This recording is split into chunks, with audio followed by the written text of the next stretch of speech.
All right. We are live. Hey guys, this is Ruben from Dub's podcast Connection Loop. And I have with me Sheri. And Sheri and I are going to get into this topic of helping people, getting wealthy, getting paid what we're deserved, and so many other topics. So we just kind of got into some exploration. But Sheri, share with me kind of what you're feeling right now. You know, it seems like we're in a paradigm shift. I think that I'm incredibly sorry for the circumstances, but it is an incredible opportunity right now. So I'm really, really excited. And what I mean by that is we've been waiting a really long time for us to evolve better, both in terms of like how we live, how we treat people, how we make our money, how we consume, all that stuff. And so I know it feels bumpy and awful and, you know, scary, but at the same time, it's the most exciting shakeup we've had in a long time. And it's going to give us the opportunity to get to an amazing place. You know, I agree with you. I think that circumstances are what they are, and it's unfortunate in so many ways. But it's a time where I feel like people need the most empathy, the most compassion, the most help. You know, this idea of you know, businesses addressing pain points, addressing struggle, and then providing a value, a proposition, some sort of a cure, a vitamin, a pill to help people. You know, I think that's just so relevant right now. You know, and so many people are suffering from. I'm like a huge compassion is probably the number one thing people know me of. If they just if you see my name in the world and people that know me from social media and the work I do and whatever, empathy would be the number one thing that comes up, in compassion. And it comes from a place that I have an incredible horrid background of a lot of abuse and poverty and tough times and whatever. So you'd think I would be an ass. But actually it's because I've experienced those things that I don't ever want to treat someone like that, that I don't want people to experience that I understand the people who do that to people and why they do it and whatever. And I came out the other side as a massive compassionist person.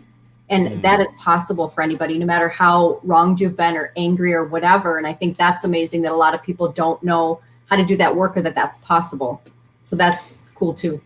Yeah, that's really interesting. I mean, I think ultimately right now, I also think that we have an opportunity to help people, to be compassionate, and also to benefit ourselves, you know, and to grow. Like right now, I really feel like this is a fourth revolution that's happening right now, and we're in the midst of it. And a lot of people, it's difficult to see it when you're in it because you have to have that bird's eye view.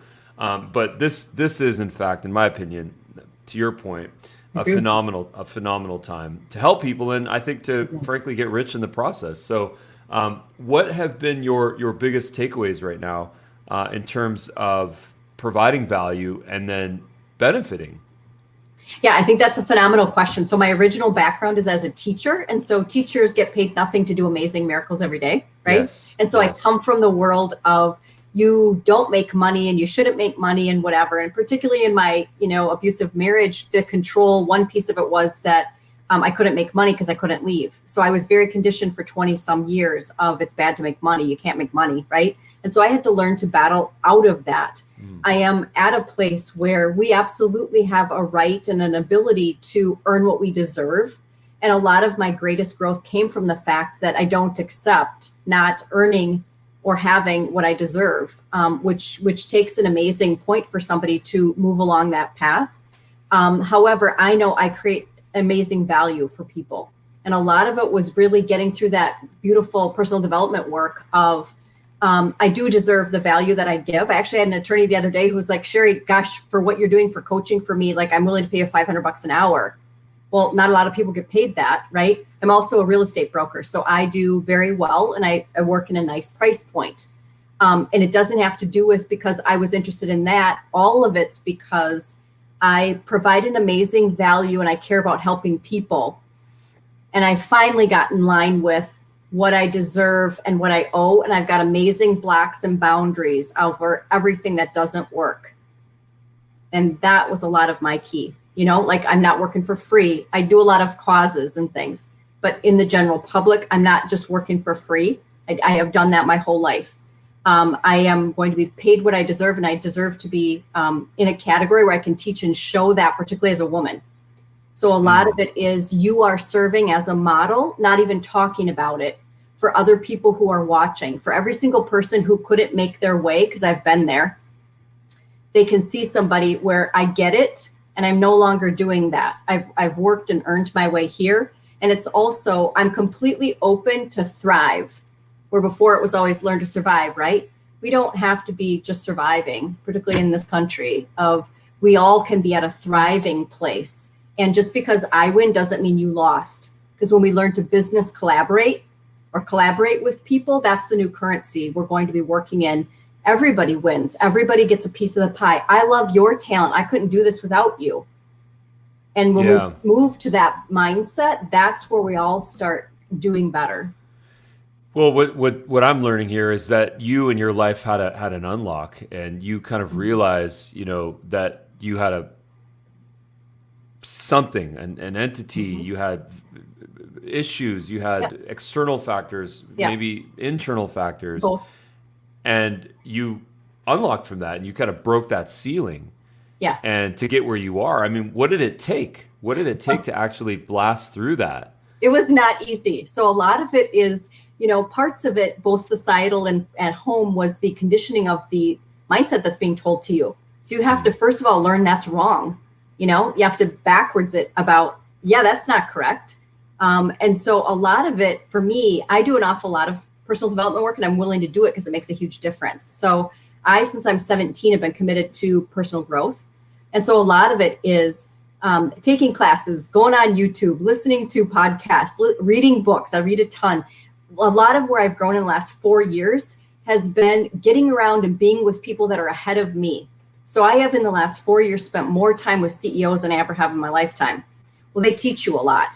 And they know stuff I don't know. And they help me open up and see myself in a different way, where you don't have to be a helper. You can also be an incredible earner, and those pieces have helped me grow an awful lot. It's not easy. And it doesn't mean it's a success-only journey, right? So, I've had huge gains. And of course, we're all in a challenging time right now where things are, switching out a little bit. But a lot of it has been being willing to battle through learning all those pieces. And a lot of mine is put the horse blinders on. So you're not going to judge it while you're doing it. Just every day I'm working on what's the win. Where normally you're going, oh, the sky's falling down right now. I see that. So that I can't do anything today. Nope. You got to do this for a while and buckle in and do what can I do? And I need to not judge the results immediately. That's a big thing people need to learn right now. We want to judge our results on, did I get a deal today? Okay. If not, I lost. No, right now we're working on, you got to just do the piece regardless. I post on social every single day regardless. And I do that because the impact out to the world matters to me. And there's a lot of people hoping to have me help them raise the sun every morning. I know that from helping people prevent suicides and other things. So I have a commitment that I'm going to get up and I'm going to do it every day. I may see the gain right now, and I may see the gain 2 years down the road. Right now, I'm seeing a lot of gains from 2 years ago, the work I did. And people who have watched and followed and now realize I've got the experience and the wisdom that I do. Well, it sounds like the opposite of this would be wrong mindset, wrong goals, wrong results.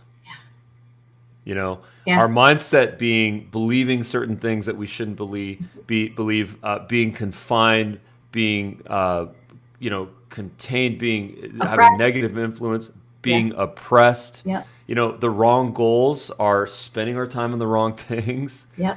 And then everything from there on out is the results, or I should say the lack of results, right? Absolutely. Yep. Very correct. And they change over a lifetime, right? So, what they might have been 2 years ago for people might be different today. Right now, we've got an amazing opportunity to redecide what you want, redecide what you're going after, redecide how you can best or fast get there if that's your goal, Yeah, well, speaking of goals, how you said to keep your eye on the prize, you said to focus on the win. Yeah. What is that win? How high is too high for that win? Where do we land in this? How do we make it attainable? Yeah. So I think the answer is that it's different for everybody.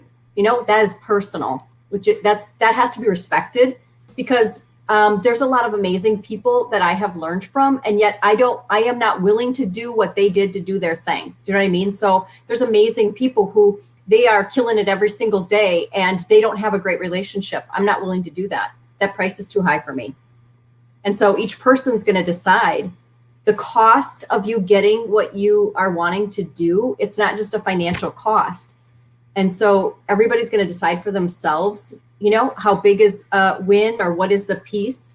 And that's the hard part we don't have a set answer for, you know, of like, mine is also stage wise. So my 3 children are in college now. I got all the time in the world to spend on it. People who have children at home, the goal and the cost of that's going to be maybe different for them, you know.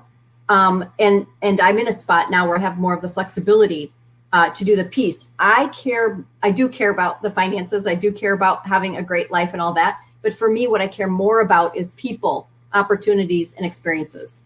So I'm gonna, for the big win, always look at, and I'm definitely in a category now of, those are my 3 things the rest of the time: people, opportunities, and experiences, you know, for my win. So my win, I think, is having it all. Okay. Yep. Yeah. Great. You can. I am in this mindset where we can attain it all. Now, that doesn't mean that I have achieved this. Yeah. But me either, right? We're working at it. It's all good. Right. And when I say have it all, I mean specifically starting with, you know, health, starting with happiness, you know, family relationships, you know, kids getting educated, kids getting grown up, you know, having fun, having that work-life balance, if even work-life balance is even a thing anymore, you know. It's called fluid and flow. So fluid and flow, fluid and flow, and I have fluid and flow every day on and off, so it's good. Yeah, exactly. That dynamic. And then, of course, having career growth and having, you know, success in business, whatever that might be to each and every one of us. You know, the thing that I continue to find inspiration in is trying to help as many people as I possibly can. Absolutely. And try to, right? And I love what you said earlier, that, you know, through negative, you were able to find, you know, compassion, empathy, and then purpose, really. Absolutely. And then I think the second piece is figuring out ways to clone ourselves, so that if we have found something, and if we have found some ability or some piece of information or even technology, I mean, running Dub is a technology platform that allows people to communicate. The idea here is I think scale and finding things that work and just allowing people to use them in so many different ways and to share them in a lot of different ways. And I love, I've seen your content on LinkedIn. I think it's a great example. I'm inspired by the fact that you're posting every day on LinkedIn. That's awesome. That's the way it should be. It's only 1% of the people that are on LinkedIn that do that. I didn't know that. Yeah. And I don't do it for that. I do it because I know the individual people who are waiting for me, and they'll send me a message if I am late or something, which is funny. And so it's just about sharing the love. Like, I'm big about that. So. Yeah, exactly. So, well, that's how we connected. So yes, that's awesome. And I appreciate that so much. It means a lot coming from you too. So I appreciate that. Yeah. And a question for you is, what have you seen? What are some of the changes that you've seen in real estate? You know, it's interesting in real estate. We were concerned right when this started that I lived through the Great Recession as a realtor, and I still have scars on my behind about it. And so you're talking about 2008? 2008. Yep. Sorry. Yeah. And so there's a lot of realtors that were all of a sudden, we're like, oh my gosh, we're not going to be okay. Real estate is so location based. So it's different for everybody. So where I'm at in Dane County, we are doing amazing. I, in fact, have places where I'm getting multiple offers. I can't get something on before it's sold. We are having to do a much bigger, different job because of the health and safety part of COVID, of just, you know, certain number of people through at a time. I work for a company that is virtual and global. Like, you get a real agent, right? I'm who's going to take care of you, but we are set up virtually. So we are doing amazingly well. I'm also in a spot where I've put myself, when my kids went to college, my third one, I'm in a company where I can go anywhere in the world. And so I do a market here and also in Florida.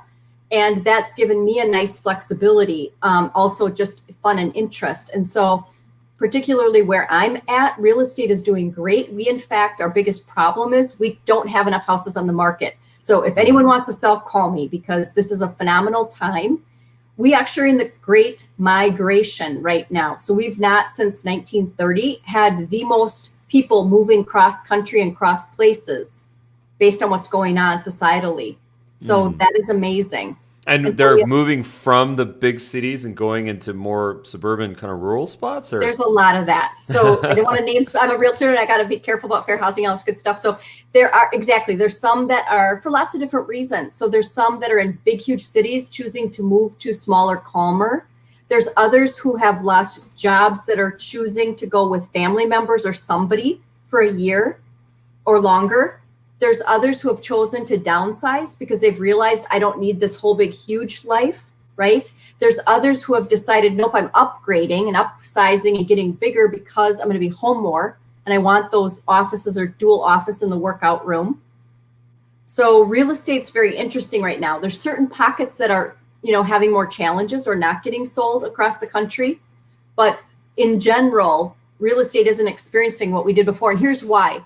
The mortgage people realized we can't put ourselves in a spot where we have all these empty houses, all these mortgage defaults and whatever. So right away you saw them when the interest rates were going lower and they're allowing people to put the payment on the backside. They're trying to prevent what we had in 2008 in the real estate industry.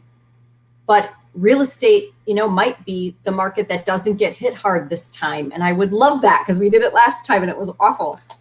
I think you're onto something. I think you're totally right. That's what I'm seeing. I mean, I live in it every day. Yeah, I mean, I live in Los Angeles, and I'm just surprised. I'm really surprised to see that multiple offers. People are interested. People are still looking for spots. So it's almost like, what is it that has caused recessions or corrections in real estate in the past? Is it consumers or is it the money supply? Is it banks?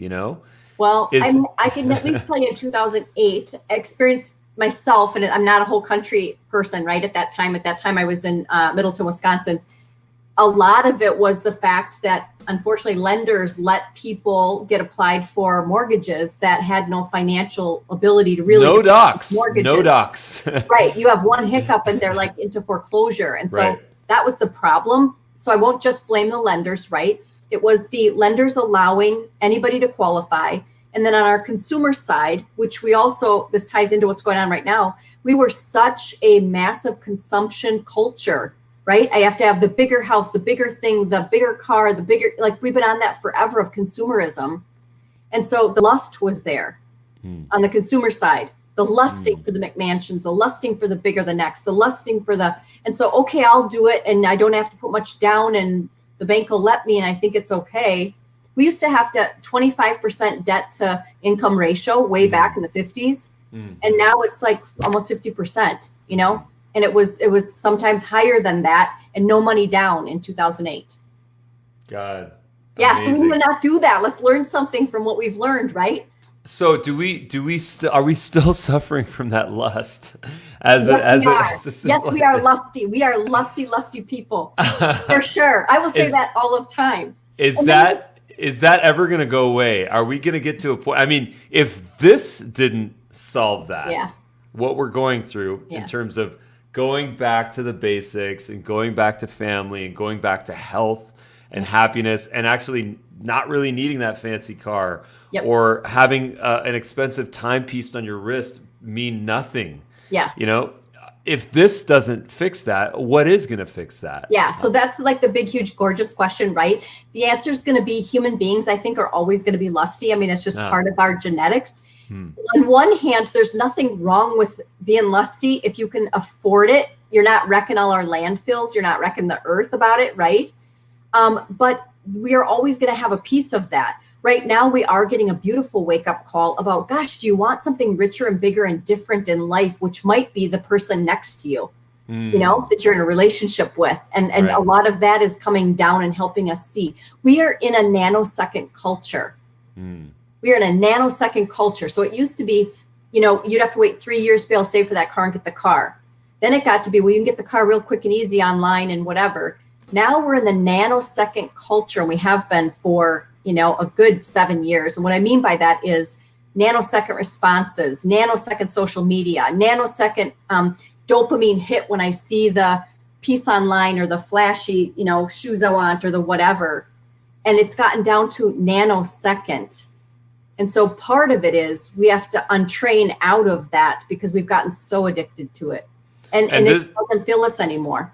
And this is the title of your upcoming best-selling book, right? Nanosecond culture. I'm a smart one on that. I know a lot about it. And so it should be for sure. And thank you for that. I'll have to do something with it. Yeah. But that's one of our biggest problems. And that nanosecond culture affects us in, all of our relationships, in our health and sexuality, in income, in all education, all of those pieces.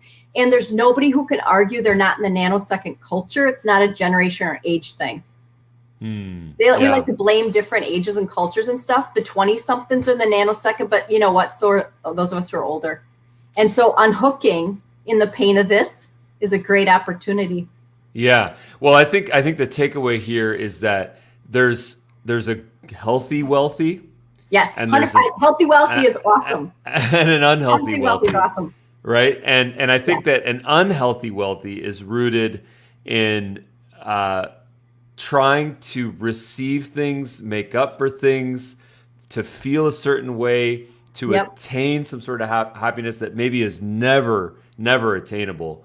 Yes. Whereas healthy wealthiness is trying to provide and to build legacy. Absolutely. And to have resources. Yeah. And if generational if you're lucky. Absolutely. And if you're doing that and you're doing that huge, there's no shame in that game, right? There's no shame in that game. And no shame in that game. And mostly is giving back.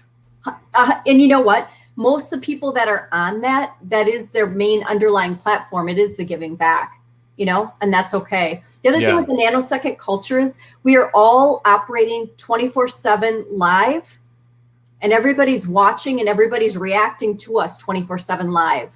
So part of that is the empathy of understanding we've been in a nanosecond culture. Let's give each other a break because I'm on the high wire while all the flyers and arrows are coming at me and I'm making a decision and I maybe was a jerk and I didn't mean to, or I'm so pressured by the end of the day, I just lose it, and we don't want to do that. That's not great. But just recognizing we have been living and right now we're in a super nanosecond culture, right? With everything going on. Yeah. If I need to then take a minute and tomorrow go, you know what? I was so sorry the way I reacted to you. I didn't mean to do that. Here's what was going on for me. Can you just, give me another chance at that or whatever else? We need to learn how to do that really graciously. And it's okay to do it after the fact, off the high wire in this nanosecond thing we're doing, Right. Takeaways for me right now are this unlock, this mental unlock, mental health. Yes. Self-love, personal love, setting the right goals, setting the right expectations, and then attaining a healthy wealthiness. Healthy wealthy. Yep. I think if we could help 7.8 billion people do just that, the world would be better. Within a day, things would be massively better. And the trick is, how do we get that many people to take a look at this and choose it for themselves? And practice it and put it into implementation. It'd be amazing. Well, I feel like, mental wellness is a really big, problem. It's huge. So here's me. And I say that with compassion. Yeah, of course. So here's me. What I will say is we used to be, I know a lot about mental wellness and mental unwellness. And we used to be a culture where we super shamed that. People never talked about it. Yeah. My own father had electric shock treatment, and we now understand people have different wellness abilities. But here's the thing right now during this time. And sorry to cut you off. When did you learn that your father had that treatment? I knew that growing up as a child. And what was it trying to solve? Yeah. So my biological father, actually, they called it at the time bipolar, manic depressive personality, unfortunately. And so they used to try to solve that by hooking you up to just like the voltage to kill you, right? But they do it at a lower voltage. A human would strap you down. I think about this for my dad. A human would strap you down and hook electricity up to you and fry you to shake the crud out of you to help you behave normal in our society. And he was the most kind, gentle man. He just was not brain chemistry and body chemistry hooked up the same as myself or somebody else. and I go, oh, there's an example of the compassion I'm talking about, right? Of like what my dad or anybody else went through for us in society to start to understand, oh, we don't do that to somebody who's mentally not well. Would we do that to a child who just accidentally misbehaved? My gosh, we wouldn't, And so I'm thankful that we have learned and come across this continuum to learn some things about mental wellness and people and crisis mental unwellness that happens to all of us, even usual people over time. We have a major traumatic event. We're going to be unwell mentally for a little bit while we heal, But the bigger thing going on right now is even anybody who's been mentally well or healthy, we are all experiencing the number one crisis in this country, given everything going on, is a concern for mental wellness because of all the fear mongering, the trauma, our loss of economics for people, all of the trauma pieces. If you've never even experienced it before, this is a piece that matters now for all of us because we need to continue to be well. We have a higher suicide rate than we do a COVID rate right now. That tells you something. And again, it doesn't need to be the people that are labeled and really have a medical mental unwellness. It is the person who used to be perfectly fine and had never experienced this huge need for resiliency that we're having to do right now. So any employer, any parent, any mom, any neighbor, anybody, the compassion is to look out for each other in mental wellness, just in how you doing. And it's just a healthy thing. It's not a condition, and look somebody in the eye. We're a culture that's become very afraid of looking people in the eye, and that's how I know how you're really doing. I'm not going to make you really uncomfortable, but I'm going to be able to. Well, that's like when you toast someone, if you don't look in the eye, some people, 1 out of every 20 people call you out on it. Yeah. But it's like if I'm comfortable to just look you in the eye, I can see how you're doing, a little bit. Or people laugh in my neighborhood. My kids are off to college and I'm like the child whisperer in the neighborhood. I sit out on the porch and all the neighbor kids come and chat with me. And all my other neighbors are laughing. They're like, gosh, all these little kids come to just talk to you in a day or whatever. And here's why. Their parents are busy. Like we're social distancing, they stay on the sidewalk, right? But the kids will come and they'll tell me all about their day and they'll ask me questions and we'll talk because their parents are busy, but I have the time to just sit and I see you and you matter and I care about you. That's what we're doing. And so that's happening in this little block and kids come from a couple blocks up and the parents know and everybody's kind of, one of the kids laughs on the door and can your mom come out and play, Yeah. And that's just good for people and it's good for our mental wellness. This reminds me of something that happened to me recently, and I feel like I should share it. You should. It's a little embarrassing. No, it's good. It's good. So, it's about 9:00 and, we're trying to get the kids to bed. It's been a struggle lately. We're in this cycle where we wake up late, they wake up later and they go to bed later. And we have a lot of fun. We're doing stuff. We're in the pool and we're doing Legos and building RC cars. So anyways, we're trying to get to bed and all of a sudden, we hear the doorbell ring incessantly, like ding dong, 20 times in a row, right? Yeah. And we're like, what is going on? And my wife freaks out. She thinks that someone's like, this is like an attack, right? It's our time, yeah. Right. So, I kind of race to the window where I can look outside. And then, sure enough, I see that I see, the neighbor's kid that's like driving away on the bike. And he just unleashed on the doorbell, right? And I don't think I was wearing a shirt, and it was probably a little unclassy. So I open up the balcony door upstairs, and I go out, and I'm like this towering figure without a shirt. And I say, what's going on? I said, you scare the crap out of us. Yeah. What's happening? Yeah. And I didn't scream. I didn't get upset. I didn't do anything terrible. But I was like, what's going on? You really scared us. So he came over, and his father came over, and they apologized. I was like, that's totally fine. I was like, we just got really scared. And, you can't really do that, but we just got scared. I just, but thanks for understanding. And I walked away from that experience and it was fine. I mean, the parent apologized. We saw each other a couple of days later. It was totally fine. There was no issues. But, in that moment, I kind of realized, and since then I thought about that a couple of times where, what is it like for a kid right now to want to have human interaction? Yes. And to want to speak to you, Sheri, to speak to the child whisperer. Yep. And to the extent that they'll go to a neighbor's house and just go ballistic on the doorbell, it kind of made me realize that we're all yearning, we are, for something deeper and to have that connection. And But can I help you also on your side of it? I would also like to say to you, your reaction was perfectly okay. It was, because I've taught a lot of kids and, have this education background. It was okay because that also helped that child understand you scared us.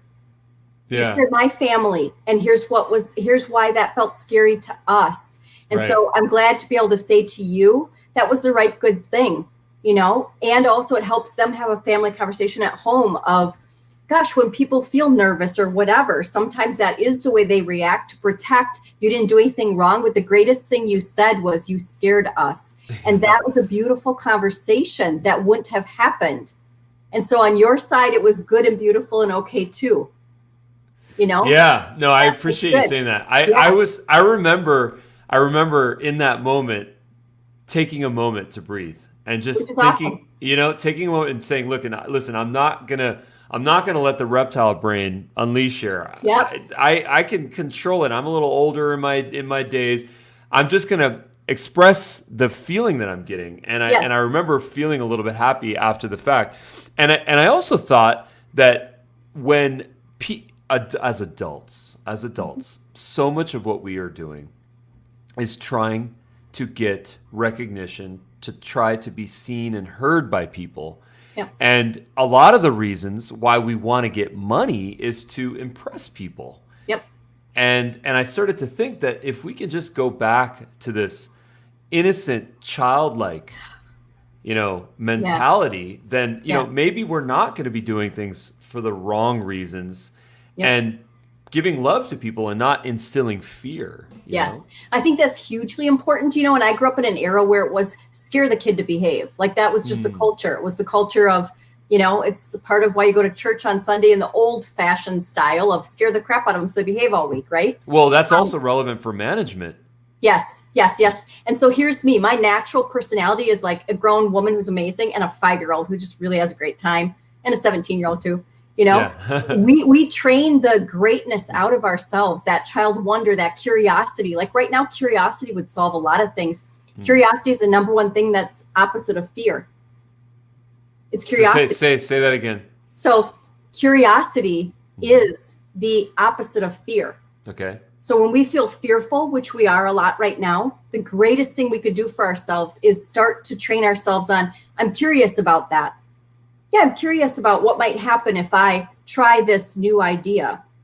I'm curious about what might happen if I open the door and let my neighbor in, because look at your neighbor and you had an amazing interaction. The child learned something, right? A lot of what I'm doing and a lot of my new success, both financially and whatnot, came from the curiosity mindset of like, yeah, sure, I'll get into broadcasting. I didn't used to do that all the time. I've been speaking since I was 12, but I didn't do broadcasting. And so I've recently got into that, didn't understand the tech. I was nervous about it, whatever. But the curiosity has taken me to beautiful places. And if we could get management and everybody off of this fear-mongering, discipline, oppression behavior into collaboration, curiosity, just seeing what's going to happen. We have the greatest opportunity right now because of COVID to just try stuff, and we don't have to be great at it, because we all have to just try it. So we like the doors open of, guess what? Like we just have to try stuff. And if it doesn't work out, you're going to be okay. It was COVID, right? So like, let's just try some awesome stuff. Well, what I might gather from this is that you are in a client-facing business. You're in the customer service industry. Yep. As a coach, as a guide, as someone in real estate. And I suspect that the way that we can be curious and to be empathetic and compassionate is to listen. That's one way, for sure. Definitely. The other parts are just different ways of compassion. So part of it's listening. And then we're getting a little bit of blowback on listening only right now, because people are going, yeah, that's a great first step, but we can't just listen. The next step for me is I'm listening, and then my own self, I'm stepping back and above the situation. Because when we're in it, we're too emotional. So I'm going to step back and above, like I'm watching a movie. And I'm taking everything I listened to, of all, whether it's employee issues, management, whatever, or it's in the area of, race or whatever's happening. And I'm going to think, what do I think about that? What's my opinion? What's my stance? How do I see things that might come together or get fixed? And then you're using your own experience and your own brain power after the thinking. And once you are thinking and watching, now what seems right for you to do? What might be a solution? Because we want to move to solutions, and those will both be societal and they'll be wealth solutions, you know? Mm. And we have to do that, you know, like you are an expert, you are a contributor. We're all a contributor. We're all a thinker, you know, after the listening. Is the enemy in this equation the ego? If you want to use the word enemy, it's almost always the ego. Like the ego is our biggest trouble we got, you know? We are our own worst enemy, right? Yeah. I mean, yeah, definitely. And like ego is the biggest challenge and difficulty we have here, I think. And speak to that. How do we unlock that? Yeah. So I just don't want my ego to drive me. You know, it's okay to want things or, you know, we all want to be good at what we do and all that kind of stuff, but I can't want my ego over everything else that I'm really doing. So here's an example. Making impact is huge for me. So I care about impact in the world just to make a difference. And I'm unattached to the results about that. Ego would make me very attached to those results. How many followers do I have? How many likes? What's in my bank account? What's my, you know? And we all are egoic. I have worked hard in process to be not as attached to it. It used to matter to me. I wanted that particular house, right? And this, you know, my kids look like this and the sports family, you know? And I have just learned and watched so much over ego, and it really ruined people. And so a lot of it was me reading and learning and talking to other people. The ego isn't really a nice person. So that's a lot of what helps me, because usually the ego doesn't have altruistic interests. The ego usually cares, you have to lose if I want to win. Instead of collaboration is we can all win and we can all contribute. We can all have, you know, great pieces and things and whatever. So a lot of I think the vast majority of humans, the biggest thing they battle while they're here on earth is ego, you know, and you have to be willing to take a look at your own ego and be honest, you know? Yeah. And an old way of how we used to compete and it's falling apart right now. It's falling apart right now. And a lot of people are like, but I don't want to let that go. And I want to go back to that and whatever. But that was a lot of ego. It was a lot of really big ego in the way we used to compete. Well, it's all based on scarcity, right? 100%. There's limited amount of resources, and it's a game. You know, we have to get it first, and if we don't, then other people will. And there's not enough sunshine to go around. Right. And ego is very much arrogant. It's incredibly arrogant. It's not gracious. Yeah. What is groupthink? Yeah. Well, I'm a disruptor, and I have been since I was little, right? And so for somebody who's like a disruptor is always looking at, like, I couldn't understand why things were a certain way, you know? So I've always been a free spirit or independent spirit to go, well, but why are we doing that? Or why is society acting like this? As an example, groupthink is across all kinds of organizations, industry, races, culture, financial. And what groupthink is psychologically, when we are together with even two people or more, there is a general likelihood that I'm going to agree with you just to get along and not have an issue. It's just easier.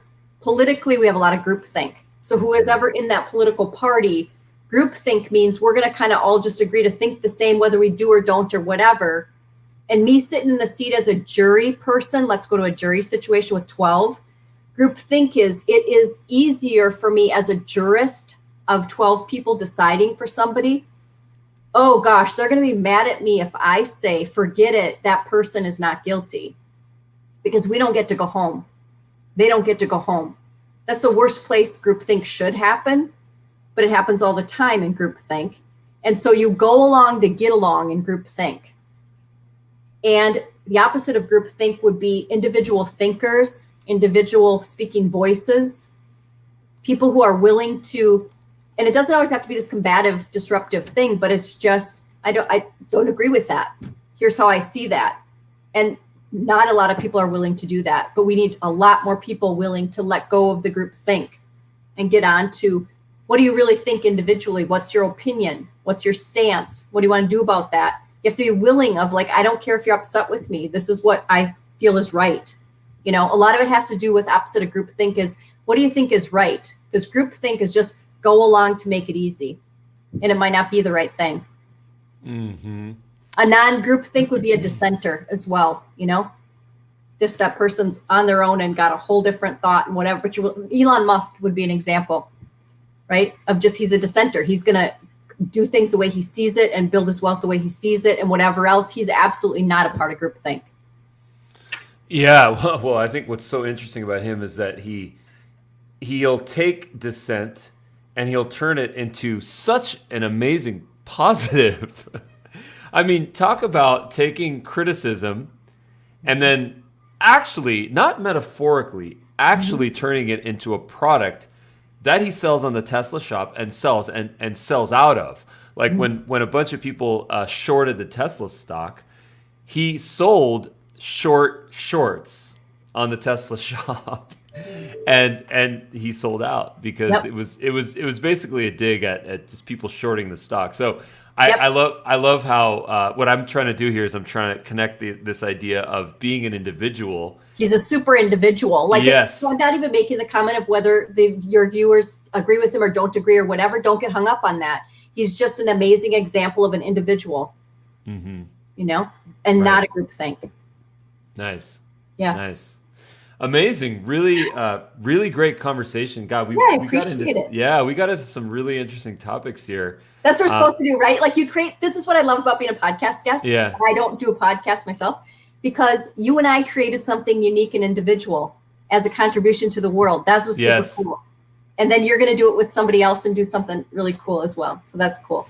Well, this will also have wings because, you know, we're gonna share this and we're gonna cut it into some smaller clips and, you know, we'll continue the conversation. Awesome. Well, I appreciate everything that you do. Appreciate the invitation to contribute. That's what's fun.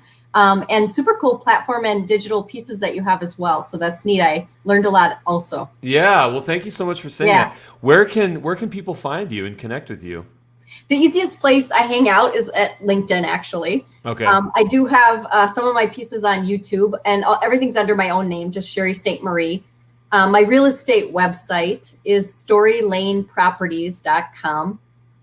But I'm also on Instagram and Facebook and Twitter under Sheri St. Marie. Everything Sheri St. Marie. Awesome. Well, thank you so much, Sheri. Yeah, I appreciate it. Take care. Bye-bye. You too. Thanks.